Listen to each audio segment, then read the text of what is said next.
नमस्कार बच्चों, स्वागत आप सबों को स्टडी टाइम यूट्यूब चैनल पर। बच्चों, इस वीडियो के माध्यम से कक्षा 8 क्लास का ज्योग्राफी का जो 4 चैप्टर है कृषि, इस अध्याय का जो एक्सप्लेन है, मैं इस वीडियो के माध्यम से इस चैप्टर को जो सो एक्सप्लेन करके बताने वाला हूँ। तो आप वीडियो को ध्यान से देखिएगा और कहीं नहीं समझ में आता है आपको तो कमेंट ज़रूर कीजिएगा और अपने दोस्तों तक इस वीडियो को ज़रूर शेयर कीजिएगा। ठीक है, तो चलिए देखते हैं। देखिए क्या कहा जाता है, कृषि। इस अध्याय का नाम जो है सो जो 4 चैप्टर है, इसका नाम क्या है, कृषि। हमें इस अध्याय में जो सो कृषि के बारे में विशेष रूप से जानकारी दिया जाएगा। तो आप वीडियो में जो सो लास्ट तक बने रहिएगा और आगे देखते हैं। देखिए क्या कहा जाता है, कहा जाता है राहुल नाजिया और साजिद विद्यालय में एक साथ लंच कर रहे थे। राहुल ने रोटी लाई थी, नाजिया ने बिस्कुट और हरजीत ने डबल रोटी। और राहुल ने कहा, अरे अरे अरे देखो, तीनों चीज़ गेहूं से ही बने हैं। खेती में गेहूं उपजाने से लेकर आटे में परिवर्तन कर फिर कारखाने में डबल रोटी और बिस्कुट बनाने तक की क्रियाएं इसमें शामिल है। ये कैसे होता है? देखिए 3 छात्र हैं, ठीक है। एक राहुल है, नाजिया और हरजीत है, ठीक है। 3 मित्र है, तीनों जो सो अपने विद्यालय में पढ़ते हैं, क्लास 8 में पढ़ते हैं और तीनों जो सो लंच लाए हैं। और एक विद्यार्थी जो सो लंच में लाया है बिस्किट लाया है, तो दूसरा क्या लाया है, रोटी लाया, और तीसरा जो सो डबल रोटी लाया है।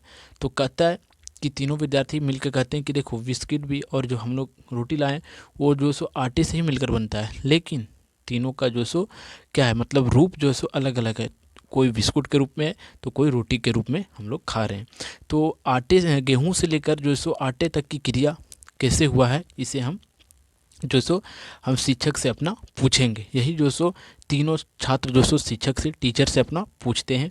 तो देखिए शिक्षक ने बताया, देखिए शिक्षक क्या बताते हैं। कहते हैं, मनुष्य की जिन क्रियाओं से आय बढ़ती है और आर्थिक उन्नति होती है उन्हें हम आर्थिक क्रिया कहते हैं। देखिए यहाँ से यहाँ तक मैं हेडलाइन कर देता हूँ, आप इसे ध्यान रखिएगा। क्या कहा जाता है, मनुष्य जिन क्रियाओं, क्या कहा जाता है, मनुष्य की जिन क्रियाओं से आय बढ़ती है, यानी कि आय मतलब उसकी क्या बोल सकते हैं, इनकम और आर्थिक उन्नति होती है, उन्हें हम क्या कहते हैं, आर्थिक क्रियाएं कहते हैं। और आगे कहा जाता है, आर्थिक क्रिया 3 प्रकार की होती है, प्राथमिक, द्वितीय और तृतीय। देखिए जो आर्थिक क्रिया हमारा होता है वो 3 प्रकार का होता है। पहला प्राथमिक क्रिया, दूसरा द्वितीय क्रिया और तीसरा तृतीय क्रिया।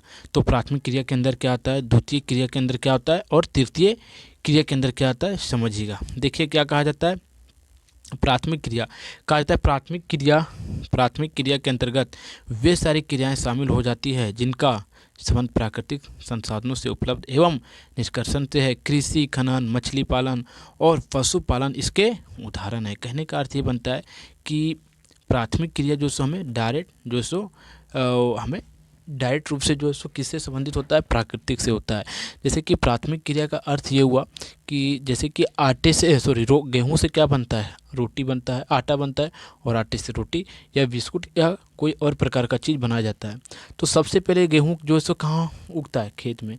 और खेत में देख सकते हैं आप कि किसान जो पहले हल चलाकर जो बीज बोता है गेहूं को और गेहूं का जो सो फसल करता है, वो हमारा प्राथमिक क्रिया हुआ। फिर क्या होता है कि गेहूं को जो सो फैक्ट्री में लाया जाता है और फैक्ट्री में लाकर उसे बिस्किट या अन्य प्रकार की सामग्री बनाया जाता है, खाद्य पदार्थ बनाया जाता है, वो हमारा द्वितीय क्रिया हो गया। और तृतीय क्रिया क्या हुआ कि उसे बेचकर जो मुनाफा आता है और बैंक से कुछ ऋण लेना होता है, जैसे कि कोई फैक्ट्री चलाने के लिए, हमारा तृतीय क्रिया हो जाता है इस प्रकार से। तो अब देखते हैं हम द्वितीय क्रिया क्या होता है, समझिएगा। कहा जाता है द्वितीय क्रिया में मुख्यतः प्राथमिक क्रिया से प्राप्त सामग्री को निर्मित वस्तुओं को परिवर्तन किया जाता है। सही बात है, जैसे कि गेहूं हमें प्राप्त हुआ प्राथमिक क्रिया में, तो अब हम उसे जो सो क्या चीज़ में प्राप्त करेंगे, आटा में परिवर्तित करेंगे। फिर आटा से हो सकता है उसे हम ब्रेड बनाएंगे, पावरोटी बना सकते हैं, या बिस्किट, किसी भी खाद्य सामग्री जो आवश्यकता के अनुसार अपना बनाया जाता है। और हमारा वो क्या हो जाएगा, द्वितीय क्रिया। यानी कि प्राथमिक क्रिया से जो प्राप्त होकर द्वितीय क्रिया में जाता है, वो हमारा दूसरा प्रोसेस में जाता है और द्वितीय क्रिया हो जाता है।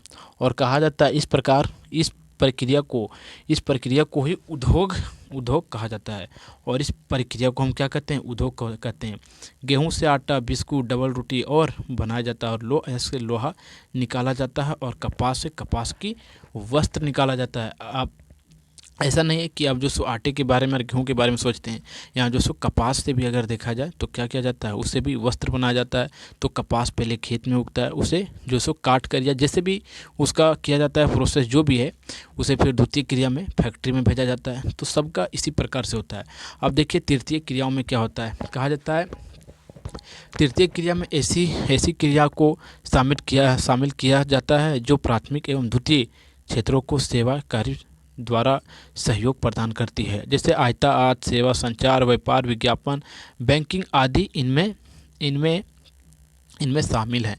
कहा जाता है जैसे कि आपका प्राथमिक क्रिया और द्वितीय क्रिया को जो सो देख दोनों के अनुसार जो सो तृतीय क्रिया में लिया जाता है। जैसे कि आपने क्या किया, गेहूं से जो सो क्या बना, आटे बना, और आटे से रोटी बना या बिस्किट, ब्रेड या किसी भी चीज़ का अन्य खाद्य सामग्री बना। तो अब उसे ट्रांसपोर्ट किया जाता है। ट्रांसपोर्ट का अर्थ क्या होता है, जैसे एक जगह से दूसरी जगह उसे भेजा जाता है, तो उसके अंदर हमारा क्या जाता है, तृतीय क्रिया आ जाता है।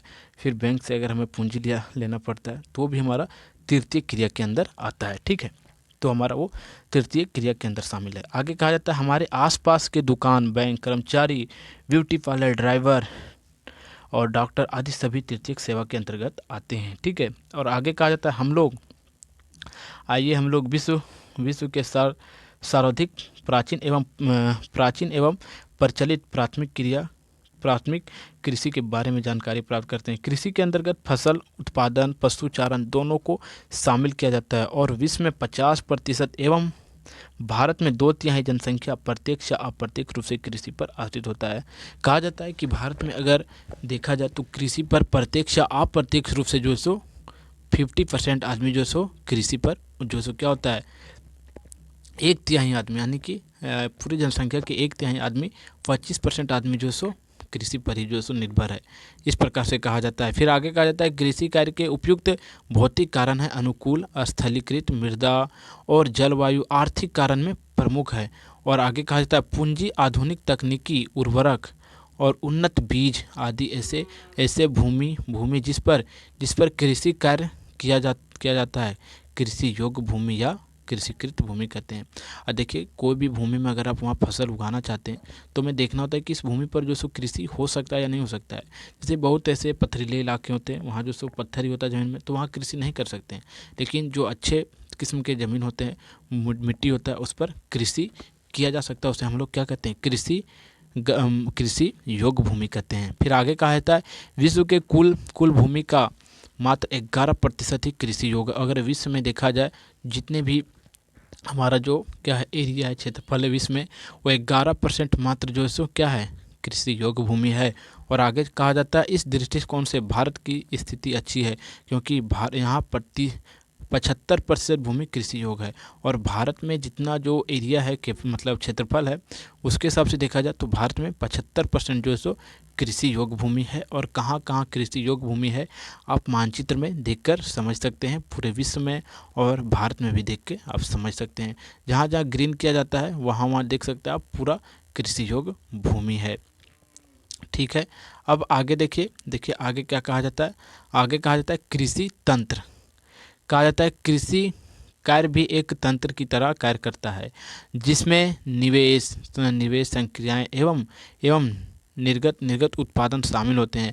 और निवेश के अंतर्गत बीज, उर्वरक, मशीनरी और श्रम आते हैं। देखिए जो हमारा निवेश के अंदर है उसके अंदर जो सो बीज आता है। जो निवेश का अर्थ क्या होता है कि आप कहाँ कितना पूंजी यूज करते हैं, लगाते हैं, उसे हम निवेश करते हैं।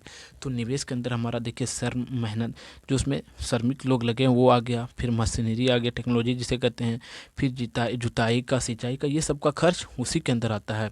आगे कहा जाता है जबकि फसल, ऊन, दूध एवं दूध उत्पादन इसके उत्पाद है। और इसे नीचे के चार्ट को द्वारा समझाया गया है।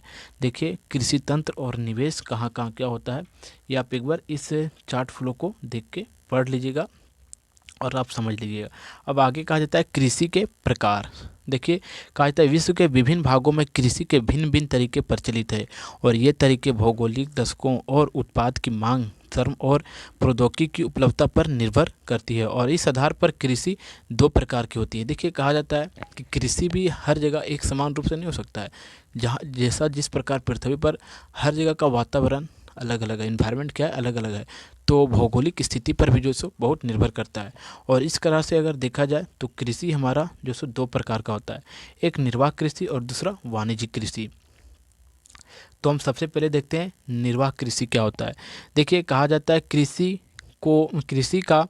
कृषि का ऐसा तरीका जिसमें किसान मुख्यतः अपने परिवार की आवश्यकता हेतु कृषि कार्य करता है, निर्वाह कृषि कहते हैं। निर्वाह का अर्थ क्या हो रहा है कि अपने भरण पोषण के अंतर्गत अन्य जितना, जैसे कि जो अपने खर्च होता है, अपने खर्च के अनुसार, अपने भरण पोषण के अनुसार जो अपना कृषि कर लेता है, उतना ही कृषि कर पाता है, उसे हम निर्वाह कृषि कह देते हैं। आगे कहा जाता है इसमें प्रौद्योगिकी का उपयोग कम या नहीं के बराबर होता है, और पारिवारिक श्रम का उपयोग किया जाता है, और उपज कम प्राप्ति होती है। और निर्वाह कृषि भी दो प्रकार की होती है। जो निर्वाह कृषि होती है उसमें क्या होता है कि जो किसान उसे वो करते हैं, वो अपने खाने के लिए, अपने खाने भर के ही करते हैं, और उसमें हम टेक्नोलॉजी कम लगाते हैं, और हमें श्रम की मतलब जो मजदूरी की भी आवश्यकता होती है वो घर के लोग ही मजदूरी कर लेते हैं, और उससे हमारे क्या हो सकता है, हमें उसमें खर्च कम लगता है।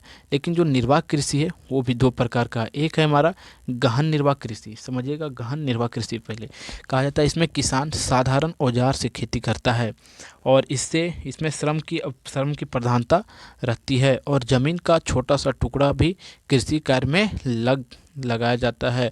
और वर्षा में एक से अधिक फसलें उगाया जा सकती है, और ऐसी कृषि अधिक जनसंख्या वाले देशों में की जाती है। और इस प्रकार की कृषि का मुख्यतः फसल क्या है, चावल है, जिसमें जिन जिन क्षेत्रों में सिंचाई सुविधा का विकास हुआ है वहाँ गेहूं का भी उत्पादन होने लगा है, और मक्का, तिलहन और दलहन अन्य फसलें हैं। और झारखंड में मुख्य रूप से चावल एवं मक्का उपजाया जाता है। और इस प्रकार की कृषि दक्षिणी अफ्रीका और पूर्वी एवं पश्चिम पूर्वी एशिया में मानसून प्रदेशों में प्रचलित है, और भारत में भी इस प्रकार की खेती की जाती है। देख सकते हैं आप कि पूरा विश्व में कहाँ कहाँ जो सो गहन निर्वाह खेती किया जाता है। तो आप देख सकते हैं जहाँ जहाँ मानचित्र में ब्लैक ब्लैक आपको दिखाया जाता है, यहाँ यहाँ जो सो ज़्यादा क्या गहन निर्वाह खेती की जाती है। इसमें क्या होता है कि गहन निर्वाह खेती में जो सिंचाई उचाई होती है उसमें ज़्यादा खर्च नहीं पड़ता है, ठीक है, क्योंकि इसमें उतना भी कास्टिंग नहीं होती है। अब अगला हमारा जो निर्वाह कृषि के अंदर जो हमारा दूसरा है, क्या है दूसरा, हमारा दूसरा समझिएगा, एक सेकेंड, हमारा दूसरा है आदिम जीवन निर्वाह कृषि। देखिए, कहा जाता है यह कृषि का सबसे सबसे प्राचीन तरीका है। इसके अंतर्गत स्थानांतरित कृषि एक चलवासी पशुचारण सम्मिलित है। अब हमारा अगला आता है, देखिए इसके अंदर हमारा क्या आता है, स्थानांतरण कृषि। यह कृषि का सबसे प्राचीन स्वरूप है, और इस प्रकार की कृषि भारी वर्षा और वनस्पति के तीव्र पूर्वजन्म वाले क्षेत्रों में की जाती है। और आगे कहा जाता है किसान किसी एक जगह के वृक्ष को काटकर और जलाकर साफ कर लेता है, तथा राख को मृदा में मिला देता है, और 3-4 वर्ष तक वहाँ कृषि करता है। और मृदा की उर्वरक शक्ति कम होने के बाद किसान दूसरी जगह स्थानांतरित हो जाता है। स्थानांतरण का क्या होता है, एक स्थान से अपने प्लेस को, अपने जो लोकेशन को चेंज करते रहता है। जो इसमें किसान होता है क्या करता है कि जंगल को जला देता है, मतलब जंगल के कम भाग को, और वहाँ जो सो थोड़े भाग में जो अपना जो भरण पोषण के लायक कृषि कर लेता है, और जला के उसे राख करके जंगल को थोड़े मोड़े और वहाँ कृषि कर लेता है। और जब तक वहाँ कृषि हो पाता है तब तक करता है, उसके बाद वहाँ कृषि यानी कि बंजर हो जाता है भूमि, तो उसे छोड़ के फिर दूसरे जगह वह कृषि करने निकल जाता है। इस प्रकार से कहा जाता है। आगे कहा जाता है इस प्रकार की कृषि को कर्तन या दहन कृषि के नाम से भी कहा जाता है, और इस कृषि को हम लोग कीर्तन या दहन कृषि के भी नाम से जाना जाता है। और आगे कहा जाता है यह अमेरिका या कृषि जो खास करके अमेरिका, मध्य अफ्रीका, दक्षिणी पूर्वी एशिया और उस कटिबंधीय क्षेत्र में प्रचलित है। और भारत में भी असम, झारखंड तथा छत्तीसगढ़ में इस प्रकार की कृषि का तरीका प्रचलित है, भारत में भी, ठीक है। लेकिन वनों को काटने तथा अन्य पर्यावरणिक कारणों से भारत में इस प्रकार की कृषि पर रोक लगाया गया है, ठीक है, क्योंकि वन को काटना अच्छी बात नहीं है। अब अगला है हमारा चलवासी पशुचारण। देखिए, कहा जाता है इस प्रकार की कृषि में पशुपालन अपने पशुओं के साथ साथ चारा पानी के लिए एक स्थान क्या कहा जाता है, एक स्थान से दूसरे स्थान निश्चित निश्चित मार्गों से घुसते हैं। और पशु उत्पादन ही इतना इनका मुख्य भोजन है। सहारा मरुस्थलीय पूर्वी अफ्रीका, मध्य एशिया एवं भारत के राजस्थान, हिमाचल प्रदेश और जम्मू कश्मीर में इस प्रकार की कृषि प्रचलित है। दूध, मांस, ऊन, खाल और मुख्य उत्पादक पशु पालन मौसम के अनुसार चारे की खोज में अपना स्थान बदलते रहते हैं। जो पशु चारण खेती करते हैं। आगे कहा जाता है ऐसे पशुपालन को ऋतु परसाही कहा जाता है। और भारत में हिमाचल प्रदेश एवं जम्मू कश्मीर में गद्दी एवं गुजराती लोग भेड़ एवं बकरियों के साथ गर्मी के दिनों में क्या करते हैं, जो गर्मी के जब दिन आते हैं तो ऊंचे पर्वतों क्षेत्र में चले जाते हैं। और जब जाड़े के दिन आता है, जब जाड़े के दिन में नीचे की ओर चले आते हैं। और पूर्वी अफ्रीका में मसाई जनजाति भी ऋतु प्रवाही पशुचारण करते हैं। और इस प्रकार से जो पशुचारण क्या होता है, ये हमारा जो क्या था, चलवासी पशुचारण जो था, इसी प्रकार से हमारा राज्य में, हमारा देश में होता है। अब अगला हमारा वाणिज्यिक कृषि कहा जाता है। वाणिज्यिक कृषि में फसल उत्पादन एवं पशुपालन मुख्य आर्थिक लाभ के लिए किया जाता है। जो वाणिज्यिक कृषि किया जाता है उसमें, ठीक है। अब आगे कहा जाता है कृषि उत्पादन बाजार में बेचने के लिए किया जाता है। और आंतरिक कृषि एवं विस्तार होता है। आर्थिक मानव श्रम का उपयोग कम किया जाता है। और खेत बड़े फार्म की तरह होता है। इसमें उन्नत किस्म के बीज तथा रासायनिक उर्वरक का उपयोग किया जाता है। और उत्पादों को सुरक्षित रखने के लिए भंडार गृह बने होते हैं। और यह कृषि 3 प्रकार की वाणिज्यिक, अन्य कृषि और मिश्रित कृषि और रोपण कृषि, इस प्रकार से यह 3 प्रकार की कृषि होता है, ठीक है। वाणिज्यिक कृषि के अंतर्गत पहला हमारा वाणिज्यिक अनाज कृषि। इस कृषि में गैर वाणिज्यिक उद्देश्य से किया जाता है। और खेत का बड़ा आकार, कम मानव श्रम, उच्च तकनीकी, उन्नत बीज और उपयोग इसकी मुख्य विशेषताएं होती है। मुख्य विशेषताएं। और इस प्रकार की कृषि का प्रमुख फसल गेहूं है। जो वाणिज्यिक अनाज कृषि होता है उसमें मुख्य फसल जो है गेहूं। और इसके उगाने वाले जो देश हैं उत्तरी अमेरिका है, यूरोप है, एशिया है, इस प्रकार से इसमें आने वाले कुछ देश हैं। आगे कहा जाता है विश्व का अधिकांश गेहूं का उत्पादन इन्हीं क्षेत्रों में होता है। और प्रेरित गेहूं का कोहरा कहा जाता है। पेरीज। अब अगला हमारा इसका मिश्रित कृषि कहा जाता है। फसल उत्पादन के साथ साथ पशुपालन कार्य करना मिश्रित कृषि कहलाता है। और इस प्रकार की कृषि मुख्यतः विकसित देशों में किया जाता है। और इसमें भूमि का उपयोग फसल उत्पादन तथा मवेशियों के लिए चारा उत्पादन के लिए होता है। और संयुक्त राज्य अमेरिका और दक्षिणी पूर्वी ऑस्ट्रेलिया, न्यूजीलैंड, दक्षिण अफ्रीका एवं पश्चिमी यूरोप में यह प्रचलित है। और इन प्रदेशों में फसल के रूप में गेहूं एवं मक्का का उत्पादन तथा पशुपालन के रूप में भेड़ एवं गाय पाला जाता है। कौन सा खेती में? मिश्रित खेती में। देखिए मिश्रित कृषि के अंतर्गत आप ये नहीं सोचिएगा कि सिर्फ जो है सो क्या बोल सकते हैं धान चावल यही सब का कृषि किया जाता है। कृषि का अर्थ ये होता है कि पशुपालन भी उसमें आ गया, मत्स्य पालन आ गया और बकरी पालन उसी के अंदर जो भी आता है सब उसी के अंदर आ जाएगा जो पालने वाली चीज़ है। आगे देखिए अब क्या कहा जाता है। आगे देखिए हमारा है रोपण कृषि कहा जाता है। इस प्रकार की कृषि में रबड़, कहवा,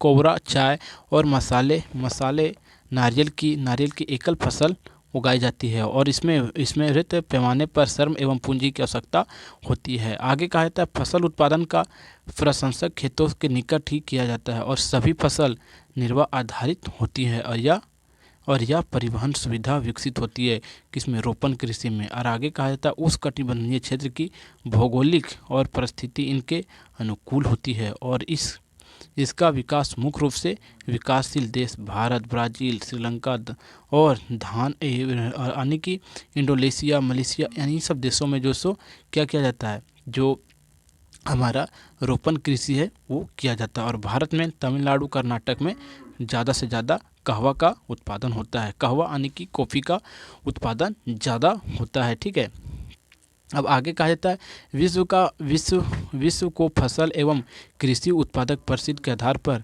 13 कृषि प्रदेश में बांटा गया है।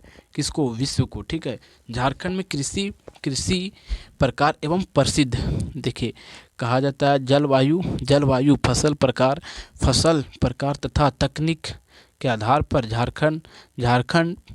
झारखंड में अनेक प्रकार की कृषि पद्धति का विकास हुआ है और राज्य में खाद्य फसल चावल और मक्का और अधिकांश क्षेत्रों में उगाया जाता है। और यहाँ की कृषि मूलतः जीवन निर्वाह कृषि है और सिंचाई सुविधा के विकास होने से नदी फसल तथा सब्जी के उत्पादन में वृद्धि हुई है। झारखंड को सामान्यतः 6 कृषि प्रदेश में बांटा गया है और इसमें उत्तरी कोलाई और घाटी और हजारीबाग पठार और दामोदर घाटी और राजमहल पहाड़ी और रांची पठार और सररेखा घाटी, यानी कि जो हमारा झारखंड में जो फसल पर जो सो सरकार ने क्या किया है, बढ़ावा दिया है कि आप कृषि अधिक से अधिक करें। और जहाँ जैसे कि सुविधा अधिक दे दिया गया है तो वहाँ से जो सो लोग जो सो फसल अधिक उगाकर जो सो क्या कर रहे हैं, मुनाफा भी अधिक कमा रहे हैं। अगला आता है हमारा मुख्य फसलें, जो हमारा मुख्य फसल है। जैसे कि फसलें अनेक प्रकार की होती है, खाद्य फसलें, रेशेदार फसलें और पेय फसल। लेकिन गेहूँ, धान, मक्का, ज्वार, बाजरा खाद्य फसल है और जूट और कपास रेशेदार रेशे फसल है। चाय और कहवा कॉफ़ी जो सो हमारा प्रमुख क्या है, पेय फसल है, यानी कि ये पीने वाला फसल है। ठीक है, भारत में फसल को मौसम के आधार पर खरीफ और रबी 2 वर्गों में बांटा गया है। अगर मौसम के आधार पर देखा जाए तो भारत में जो सो फसल को 2 भागों में बांटा गया है, एक हमारा खरीफ फसल है, दूसरा रबी फसल है। आगे कहा जाता है हमारा जो खरीफ फसल है वो जून जुलाई में बोया जाता है। जून जुलाई यानी कि बारिश का मौसम आ ही जाता है और जिसमें से हमारा धान है, मक्का है और कपास, मूंगफली प्रमुख फसलें। ठीक है, जो ये हमारा जून जुलाई में रोपा जाता है और अक्टूबर नवंबर में किसे काट लिया जाता है। और आगे जो हमारा रबी फसल है, रबी फसल जो सो नवंबर दिसंबर यानी कि जाड़े में क्या किया जाता है, बोया जाता है और गर्मी आते आते मार्च अप्रैल में काट लिया जाता है। जिसमें से गेहूँ, जौ, चना, सरसों, मटर, आलू ये सब हमारे रबी फसल के अंदर आ गया। तो आपको को पूछता है कि खरीफ फसल और रबी फसल के दो उदाहरण बताएं। तो देखिए खरीफ फसल के अंतर्गत हमारा कौन आएगा, जो बारिश के मौसम में बोया जाता है। तो बारिश मौसम में कौन सा बोया जाता है, धान और मक्का और मूंगफली। ठीक है, याद रखिएगा। और रबी फसल जो हमें जो सो ये हम लोग कब का इसे बोते हैं, जाड़े के मौसम में। ठीक है, नवंबर दिसंबर में बोते हैं और गर्मी का सीज़न आते आते क्या करते हैं, इसे काट लिया जाता है। मार्च अप्रैल में इसे क्या कर लिया जाता है, इसे काट लिया जाता है। ठीक है, और इसमें हमारा आलू हो गया, चना हो गया और सरसों, गेहूँ इस प्रकार की फसलें आती हैं। अगला हमारा चावल, यह विश्व की प्रमुख खाद्यान्न फसल है। चावल हमारा क्या है, पूरा विश्व में जो सो खाए जाने वाला सबसे अच्छा सबसे अधिक यही खाया जाता है। और कहा जाता है कृषि उष्णकटिबंधीय एवं उष्णकटिबंधीय प्रदेशों में किया जाता है चावल का खेती। अब अगला हमारा भौगोलिक दशा, चावल उत्पादन के लिए तापमान 16 से 27 डिग्री सेंटीग्रेड चाहिए और वर्षा जो सो सेल्सियस चाहिए और वर्षा जो सो 100 से 120 सेंटीग्रेड चाहिए और चिकनी जलोढ़ मृदा और जिसमें से जल रोकने की क्षमता उपयुक्त हो तो ही जो सो इसमें चावल होने का जो सो संभावना होता है। अगला कहा जाता है प्रमुख देश है, चावल का प्रमुख देश कौन सा है, चीन है। विश्व का सबसे बड़ा चावल उत्पादक देश है चीन। ठीक है, इसके बाद क्रमशः भारत, जापान, श्रीलंका, मिस्र और संयुक्त राष्ट्र उपयुक्त जलवायु दशा के कारण भारत के कुछ भागों में बांग्लादेश में एक वर्ष 2 वर्ष 3 फसल होते हैं और भारत में पश्चिम बंगाल, बिहार, उत्तर प्रदेश, उड़ीसा आदि में चावल की फसलें अधिक से अधिक किया जाता है। और आंध्र प्रदेश में उत्पादन राज्य हैं और झारखंड में नदी घाटों में चावल की कृषि की जाती है। आगे हमारा है अगला फसल गेहूँ। विश्व की दूसरी प्रमुख खाद्यान्न फसल, यानी कि सबसे ज़्यादा खाई जाने वाली फसल जो है सो दूसरा में हमारा आता है गेहूँ, और इसका उत्पादन मुख्य रूप से शीतोष्ण कटिबंधीय प्रदेशों में होता है। उसमें क्या होता है, उष्ण कटिबंधीय प्रदेशों में होता था, और इसमें गेहूं में शीतोष्ण कटिबंधीय प्रदेशों में होता है। अगला हमारा है भौगोलिक दशा। इसके लिए क्या चाहिए, गेहूं उत्पादन के लिए बोने के समय 14 डिग्री सेल्सियस और काटने के समय 18 डिग्री सेल्सियस तापमान चाहिए, और 50 से 100 सेंटीग्रेड जो सो वर्षा और सुप्रभावित मोटा मिट्टी और फसलें पकने के समय पाला रहित रात तथा तेज धूप उपयोग होना चाहिए। ठीक है। और गेहूं का जो उत्पादक सबसे बड़े देश समझिएगा, कहा जाता है संयुक्त अमेरिका, कनाडा, अर्जेंटीना और रूस, यूक्रेन, ये सब जो सो हमारा देश जो है, हमारा जो विश्व में देश है, ये प्रमुख क्या है, गेहूं उगाने वाले देश हैं। और भारत में जो सो शीतकालीन गेहूं उगाया जाता है, और भारत में प्रमुख उत्पादक राज्य पंजाब, हरियाणा, उत्तर प्रदेश, बिहार चावल के बाद दूसरा गेहूं का प्रमुख खाद्यान्न फसल की ये राज्य हैं। ठीक है, यहीं से सबसे ज़्यादा गेहूं और चावल उगाए जाते हैं। अब अगला हमारा है मिलेट को मोटा अनाज भी कहा जाता है, और इसके अंतर्गत मुख्य रूप से ज्वार, बाजरा और रागी को भी शामिल किया जाता है। किसके अंदर, मिलेट के अंदर। अब अगला, मिलेट को उगाने की भौगोलिक दशा समझिए। कहा जाता है या अर्ध शुष्क वातावरण से उगाया जाने वाला फसल है, और बाजरा उत्पादन के लिए औसत वर्षा जो सो 45 से 25 डिग्री सेल्सियस तक की उपयुक्त होता है, और ज्वार के लिए 30 डिग्री सेंटीग्रेड से 100 डिग्री सेल्सियस वर्षा तक का चाहिए, और 20 डिग्री से 32 डिग्री सेल्सियस तापमान की आवश्यकता होती है। और इन फसलों के लिए बुआई एवं लाल मिट्टी को जो सो अधिक उपयोगी माना जाता है। अब इसका उत्पादक देश देखिए, कहा जाता है भारत, नाइजीरिया और जो सो चीन इसके मुख्य उत्पादक देश है। भारत में राजस्थान बाजरा का सबसे बड़ा उत्पादक राज्य है। भारत में राजस्थान जो सो बाजरा का सबसे बड़ा उत्पादक राज्य है। आगे कहा जाता है, समझिएगा, आगे कहा जाता है प्रमुख उत्पादक राज्य ज्वार का सबसे बड़ा उत्पादक राज्य महाराष्ट्र तथा रागी का कनाडा है। ठीक है। अब अगला हमारा है, देखिए, कहा जाता है मक्का का मूल स्थान मेक्सिको है, या मुख्यतः उष्णकटिबंधीय का पौधा है क्या, मक्का। और भौगोलिक दशा, मक्का के लिए 18 डिग्री सेल्सियस से 27 डिग्री तापमान चाहिए, और 60 डिग्री सेंटीग्रेड से 100 डिग्री सेंटीग्रेड तक की वर्षा चाहिए, और बुआई मिट्टी तथा अधिक धूप उपयोगी है। ठीक है, किसमें, मक्का में। अब अगला उत्पादक देश, मक्का की कृषि लगभग संपूर्ण विश्व में की जाती है। तो संपूर्ण विश्व में की जाती है तो संयुक्त राज्य अमेरिका आ जाएगा, चीन आ जाएगा, ब्राज़ील, मेक्सिको, भारत, दक्षिण अफ्रीका, और जितने भी देश हैं सभी लगभग जहाँ जहाँ उगाए जाते हैं उनका नाम है। और अगर भारत में देखा जाए तो हमारा मुख्य रूप से आंध्र प्रदेश, कर्नाटक, राजस्थान और एमपी मध्य प्रदेश में ज़्यादा से ज़्यादा किया जाता है। अब अगला हमारा कपास, कहा जाता है रेशों वाली कपास में कपास का स्थान 100 प्रमुख है।